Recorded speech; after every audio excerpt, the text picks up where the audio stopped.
저희 다음으로는 세 번째 작전도 바로 알아보도록 하죠. 세 번째 작전은 바로 이겁니다. 네, 2024년 수주 바톤을 이어받은 유조선입니다.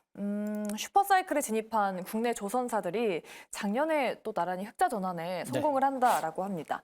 아무래도 뭐 친환경 선박에 대한 발주도 증가하고 신조선가도 좀 꾸준히 오르고 있잖아요. 이제 좀 올해는 흑자의 안정권에 진입할 수 있을까요?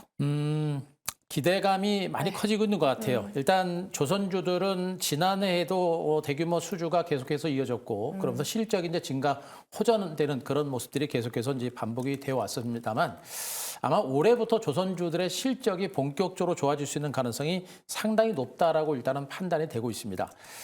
그동안은 이제 고부가 가치 선박들을 수주를 해왔고 그것이 실적으로 반영되는 시점이 올해입니다. 올해 2024년부터 본격적으로 실적이 반영되기 때문에 아마 영업이익 증가세가 올해부터 상당히 가파르게 진행될 수 있는 가능성이 상당히 높다라고 일단은 보시면 좋을 것 같고 더 중요한 것은 지금 이제 LNG선에 대한 그 LNG선을 중심으로 독보적으로 우리나라 이제 조선 3사가 계속해서 수주를 단행하고 있는 이런 가운데 지금 기사에서 말씀드렸듯이 지금 이제 LNG에서 탱커선에 대한 어떤 수요도 계속해서 늘어날 것으로 전해지고 있고 실질적으로 수주가 늘어나고 있는 것으로 전해지고 있죠. 지금 현재 그 홍해를 중심으로 한 어떤 그러니까 이제 선박 납치 사건이라든가 이런 부분들 그리고 이제 우크라이나 러시아 간의 전쟁이 장기화되면서 원유에 대한 어떤 수요가 계속해서 이어지고 있습니다만 그 원유 수요에 대한 어떤 수급이 녹록치가 않은 상태입니다. 이러다 보니까 선박 수요가 계속해서 늘어날 수밖에 없는 이런 상태가 계속해서 반복이 되고 있는 것이거든요. 자, 이런 상태고 거기다 이제 지금 운송 가격이죠. 운송 가격도 계속해서 상승세를 보임에 따라서 선주들이 바로 이제 선박에 대한 발주를 계속해서 할 수 있는 가능성이 높아지고 있습니다. 이렇게 봤을 때 LNG선을 이어서 이제 컨테이너선과 이제는 탱커선까지 이쪽까지 수주가 계속해서 늘어날 수 있는 가능성이 굉장히 커지고 있는 겁니다. 그래서 실적 대비 저평가된 상태에서 성장성까지 계속해서 유지가 된다라고 한다면 조선주들의 어떤 실적에 대한 기대치는 계속해서 늘어날 수밖에 없는 그런 상태이기 때문에 반도체가 시장을 이끌어가는 핵심적인 대장주 주도주다라고 한다면 그 뒤를 따라가는 종목군들이 조선과 자동차주가 될 수 있는 가능성이 높겠죠. 그래서 조선주들은 대장주 주도주까지는 아니더라도 주도주들과 더불어서 전체적인 시장이 살아날 때 따라갈 수 있는 그런 가능성이 매우 높은 펀더멘탈적인 측면에서는 분명히 실적과 성장성이 부각되는 종목이기 때문에 조선주들에 대한 관심도 아직까지는 우리가 가질 필요는 있겠다. 이렇게 좀 말씀드리겠습니다. 조선주가 뭐 주도주까지는 아니지만 뭐 실적이나 성장성까지 살아날 수 있을 것이다 말씀해 주셨어요. 올해도 조선업은 여전히 뭐 좋은 흐름을 보일 거다. 그런 관측이 좀 지배적인데 앞으로도 뭐 신조선가 지수까지 떨어지지 않을 거다라는 전망도 지배적이더라고요. 좀 어떻게 보세요? 일단 뭐 작년 1월 달부터 11월 달까지 신조선가 같은 경우에는 가파르게 올랐죠. 가파르게 오르다가 12월 달 들어서는 신조선가가 조금 주춤하는 모습을 보이고 있습니다.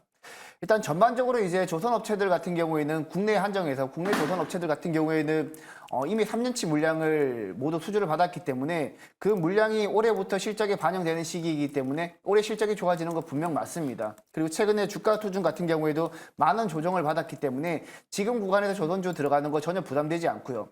다만 이제 올해 조선주가 시장의 주도주가 될 거냐고 질문을 하신다면 저는 조금은 힘들지 않을까라는 생각도 한번 해봅니다.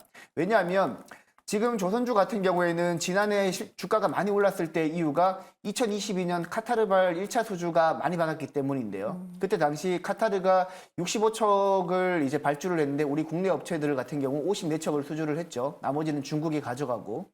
그리고 이제 우리가 기대하고 있는 게 카타르발 2차 수주 기대감인데 이 부분에서는 지금 현재 HD 현대중공업 같은 경우 17척을 먼저 우리 국내 업체들 중에서는 먼저 수주를 했습니다. 근데 최근에 나온 기사를 보게 되면 기존에 10척을 수주를 하기로 예정이 되었는데 7척을 더 수주를 했단 말이죠. 하지만 물량은 더 늘어났는데 마진율은 너무 낮게 수주하지 않았냐라는 업계 관측이 나오고 있습니다. 그렇기 때문에 지금 뭐 삼성중공업이라든지 하나오션 같은 경우에는 지금 카타르랑 수주 협상을 하고 있는데 HD 현대중공업이 워낙 낮게 수주를 했기 때문에 높은 가격을 제시하기가 굉장히 부담스러운 상황입니다. 그래서 지금 카타르발 2차 수주 기대감이 높아지고는 있지만 수익성 측면에서는 생각보다 조금 안 좋을 가능성도 높다라는 측면에서 여러 가지 우려감이 잔존해 있는 상황에서 뭐 조선주가 실적은 올해 분명 좋아지겠지만 시장의 주도주로 치고 나가기에는 다소 무리가 있지 않나라고 저는 보고 있습니다. 네. 두 분 의견이 약간 좀 비슷하신 것 같긴 한데 사실 뭐 작년 말에 피크아웃 우려 때문에 조선주 주가가 좀 주춤한 부분도 있긴 하잖아요. 그럼 오히려 좀 투자 기회를 제공하고 있다고 봐야 할지 조선주 안에서는 좀 어떤 쪽을 봐야 될까요? 저는 이제 조선주들은 뭐 앞서도 언급드렸습니다만 이제 우리 시청자 여러분들이 종목들 그리고 섹터를 접근할 때 일단 가장 먼저 우리가 집중해야 될 게 일단 반도체다라는 부분에 대해서는 변함은 없습니다. 그래서 반도체 쪽에 먼저 집중하시는 게 좋겠고요. 근데 반도체에 대해서 비중이 너무 많이 실는 게 이제 부담이 되게 되면 차선책으로 이제 자동차라든가 조선 쪽으로 이렇게 한두 종목 정도 포트에 넣으시는 게 좋겠다 이렇게 말씀드리고 그나마 조선주들 중에서는 HD 한국조선해양이라든가 이런 것들이 대표적인 종목입니다만 저는 이번만큼은 이제 현대미포조선에 대해서도 한번 관심을 좀 가질 때가 되지 않았나라는 생각입니다. 현대미포조선도 이제 사명을 변경해서 HD 현대미포조선으로 이제 사명 변경이 이제 추진이 될 거로 보고 있고요. 지난해 계속해서 적자를 기록했던 업체가 현대미포조선입니다. 계속해서 다른 조선업체들이 계속 흑자를 기록하는 와중에 이 회사만 과거에 저가 수주했던 제품들에 대한 것 때문에 실적이 계속 적자를 기록했었던 부분들인데 그 부분이 지난해를 기점으로 거의 이제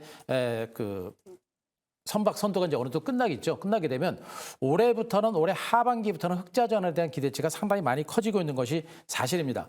그래서 일단 조선주들 중에 현대미포조선의 주가가 상당히 많이 소외가 됐었고 그리고 실적 부진이라고 한 재료가 지난해 올해 상반기까지 어느 정도 마무리가 되게 되면 올해 하반기부터 실적 개선에 대한 기대감을 가지고 반등에 나설 수 있는 가능성이 높아요. 그래서 현재 주가가 충분하게 하락을 했고 대바닥을 찍고 고개를 들고 있는 그런 위치이기 때문에 안정성과 더불어서 일단 시세가 움직일 때는 생각보다 강할 수 있기 때문에 현대미포조선 같은 종목이 좀 안전하다. 그리고 한 번 정도 단기적인 반등을 한번 기대해 볼 만한 종목이 아닌가 이렇게 말씀드리겠습니다.